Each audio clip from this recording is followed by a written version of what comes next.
Assalamualaikum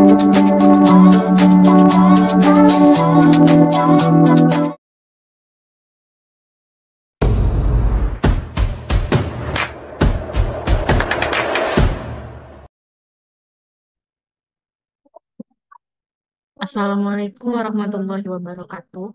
Kembali lagi bersama saya, Kak Nisa. Pada kali ini kita akan melanjutkan materi belajar kita, yaitu materi kimia kelas 11 mengenai senyawa hidrokarbon.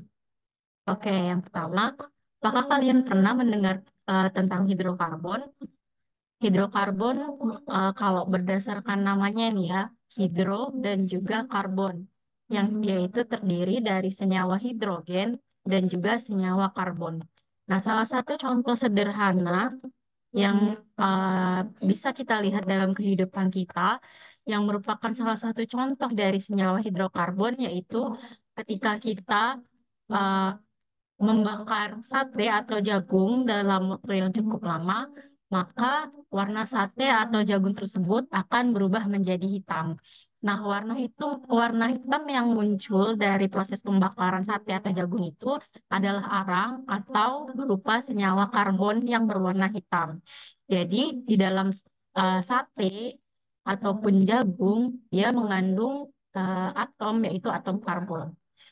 Karbohidrat, protein, bensin, gas alam, LPG, batu bara, dan kertas adalah contoh-contoh zat lain yang juga mengandung senyawa karbon. Nah, di dalam kimia terdapat dua jenis kelompok senyawa. Ada yang termasuk senyawa organik dan juga senyawa anorganik. Nah, terdapat perbedaan antara senyawa karbon organik dan juga senyawa karbon anorganik. Yang pertama, perbedaan dari kestabilannya terhadap pemanasan. Untuk senyawa karbon organik, senyawa karbon tersebut akan mudah terurai atau mengalami perubahan struktur ketika dipanaskan. Seperti contohnya tadi, ketika senyawa karbohidrat eh, ataupun juga eh, sate atau jagung yang sudah dicontohkan tadi, dia ketika dibakar akan mudah mengalami perubahan, yaitu menjadi warna hitam karena adanya proses kimia, yaitu penguraian atau perubahan struktur. Kemudian untuk senyawa karbon anorganik, dia cenderung stabil pada pemanasan. Selanjutnya, perbedaan berdasarkan pelarutannya. Untuk senyawa-senyawa karbon organik, umumnya sukar larut dalam pelarut polar, tetapi mudah larut dalam pelarut nonpolar. Pelarut polar ini contohnya adalah air, dan pelarut nonpolar ini adalah contohnya senyawa N-heksana. Jadi untuk senyawa-senyawa karbon organik, dia tidak akan mudah larut dalam air ya. Nah, kemudian untuk senyawa karbon anorganik, dia mudah larut dalam pelarut polar. Jadi untuk senyawa karbon anorganik apabila dia terkena air atau direaksikan dengan pelarut air, maka dia akan cenderung mudah larut dibanding senyawa karbon organik. Kemudian dari segi titik lebur dan titik didihnya, untuk senyawa karbon organik memiliki titik lebur dan titik didih yang relatif rendah. Jadi dia mudah terurai karena ketika adanya pemanasan. Sedangkan untuk karbon anorganik, dia memiliki titik lebur dan titik didih yang sangat tinggi. Tetapi ada juga yang sangat rendah ya. Jadi ini bergantung kepada sifat dari masing-masing senyawa anorganik. Kemudian dari segi kereaktifan, senyawa karbon organik dia cenderung kurang reaktif atau sukar bereaksi. Dan jika bereaksi itu cenderung lambat.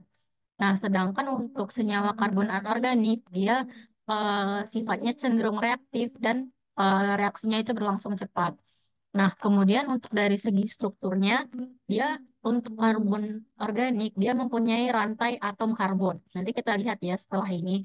Nah, kemudian untuk senyawa karbon anorganik, dia tidak mempunyai rantai atom karbon atau tidak memiliki struktur khusus yang seperti dimiliki oleh karbon-karbon organik atau senyawa-senyawa hidrokarbon. Nah, jadi karena yang kita pelajari hari ini adalah senyawa organik karbon atau juga disebut juga hidrokarbon. Nah, kita mesti mengetahui kenapa senyawa karbon atau atom karbon itu memiliki sifat khusus yang membedakannya dari atom-atom lain. Oke, yang pertama yaitu kekhasan atom karbon, yaitu mempunyai 4 elektron valensi pada kulit terluarnya. Nah, jadi eh, atom karbon ini kan dia memiliki nomor atom 6, sehingga dia memiliki elektron valensi terluar eh, yaitu sebesar 4. Nah, untuk mencapai oktet, maka senyawa karbon ini dia bisa mengikat 4 elektron lain eh, dari atom lain. Nah, kemudian yang kedua, senyawa karbon ini atau atom karbon ini dia bisa membentuk rantai karbon, yaitu dia membentuk ikatan antara karbon dengan karbon lainnya, di mana ikatan yang dapat dibentuk oleh antar karbon ini dia bisa ikatan tunggal atau antara C dan C tunggal. Kemudian ada ikatan rangkap dua antara C dan C, dan ada ikatan rangkap tiga. Jadi ketika dia ikatan antara C dan C-nya itu tunggal, maka masing-masing C dia akan mengikat 3 atom hidrogen lain. Nah, seperti ini. Ini C yang pertama dia mengikat 3 hidrogen lain. Di C yang kedua dia mengikat 3 hidrogen juga karena C itu harus memiliki 4 tangan ya. Kemudian eh, untuk ikatan rangkap dua, maka atom karbon dia akan mengikat 2 hidrogen lainnya untuk stabil ya. Jadi dengan C dan C dia sudah mempunyai 2 tangan, sehingga dia kekurangan 2 tangan lagi. Makanya dia akan mengikat 2 atom hidrogen lain. Nah, sama halnya dengan ikatan rangkap tiga, karena dia sudah eh, memiliki 3 ikatan rangkap antara C dan C, maka dia hanya memerlukan atau hanya akan mengikat 1 atom hidrogen lainnya. Nah, kemudian selanjutnya ikatan antara C dan C yang terbentuk dari eh, ikatan atau interaksi antara karbon dengan karbon yang lainnya itu dia bisa membentuk berbagai bentuk rantai. Ada yang pertama namanya rantai terbuka atau disebut juga alifatik. Nah, ini seperti ini contohnya.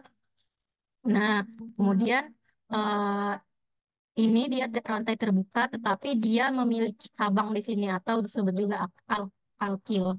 Nah, kemudian ada rantai tertutup atau disebut juga siklik, di mana antar C-nya ini dia membentuk suatu cincin atau ikatan yang tertutup satu sama lain. Bisa dilihat ya perbedaannya di sini ya. Kemudian posisi atom karbonnya dia bisa membentuk atom karbon primer, kemudian atom karbon sekunder, atom karbon tersier, dan atom karbon kuartener. Di mana kalau dia atom karbon primer dia akan mengikat 4 dia adalah karbon yang mengikat 4 atom hidrogen lainnya. Kalau dia karbon sekunder, maka dia kehilangan 1 atom hidrogennya. Jadi dia hanya mengikat 3 atom hidrogen. Sedangkan tersier dia eh, mengikat 2 atom eh, hidrogen, dan kuartener dia tidak mengikat atom hidrogen.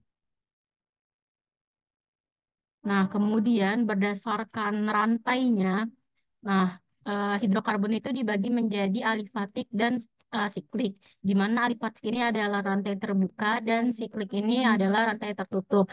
Nah, untuk yang alifatik, dia dibagi lagi berdasarkan jenuh dan ketidakjenuhannya, yaitu berdasarkan ikatan yang dibentuknya tadi. Ada ikatan tunggal, ada ikatan rangkap. Nah, kalau dia berikatan tunggal, maka dia disebut alifatik jenuh. Nah, kalau dia berikatan ganda, baik itu ganda eh, ikatan rangkap dua ataupun rangkap tiga, dia termasuk alifatik tidak jenuh. Nah, sedangkan untuk siklik, dia dibagi menjadi alisiklik dan juga aromatik. Kalau dia alisiklik, dia itu membentuk cincin, namun tidak memiliki rangkap yang posisinya itu berselang-seling. Nah, untuk aromatik, dia merupakan senyawa karbon yang membentuk cincin dan membentuk ikatan rangkap yang selang-seling posisinya. Contohnya untuk senyawa aromatik ini adalah senyawa benzena. Nah, berikut ini merupakan contoh dari senyawa hidrokarbon, yaitu alkana. Alkana ini dia memiliki rumus CnH2n+2, di mana N adalah jumlah atom C. Jadi ketika kita memiliki satu atom C, maka dia akan membentuk eh, senyawa alkana berupa CH2 dikali 1 ditambah 2 yaitu 4. Jadi akan membentuk senyawa CH4 atau nama lainnya adalah senyawa metana. Begitu juga untuk C2, kalau dia C2 maka C2H2 dikali 2 ditambah 2 jadi eh,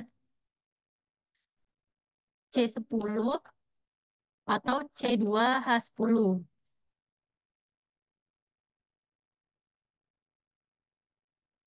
Eh, sorry, C C2H6 ya. Itu namanya etanal. Dan berikutnya juga seperti itu ya. Itu senyawa alkana. Nah, ini berikut ini rumus untuk senyawa alkena, yaitu CnH2n.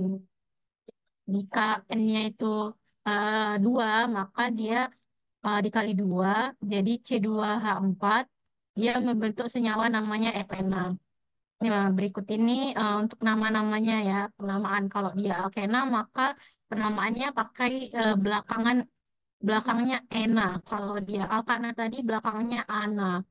Nah, kemudian untuk yang terakhir itu ada namanya senyawa alkuna atau rangkap tiga. Itu rumus senyawanya adalah CnH2n-2. Jadi kalau kita punya dua atom karbon, maka akan membentuk senyawa namanya C, C2H C2H2 atau namanya etuna. Kalau alkuna, maka akhiran dari nama senyawanya adalah una.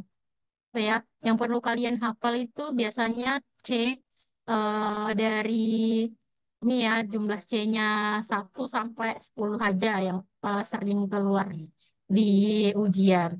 Jadi kalau misalnya dia C C1 itu namanya metana. Kalau dia C-nya 2, etana. Ini disesuaikan aja ya kalau misalnya untuk alkena atau alkuna, maka belakangan ananya ini diganti sesuai alkena. Kalau dia alkena diganti ena, kalau dia alkuna maka diganti menjadi una. Itu ya, metana, etana, propana, butana, pentana, heksana, heptana, oktana, nonana, dan dekana. Itu sampai C10. Oke, demikian untuk materi kita hari ini. Semoga dapat dimengerti dan dapat dipelajari dengan baik ya. Tetap semangat belajarnya. Sampai ketemu di video selanjutnya.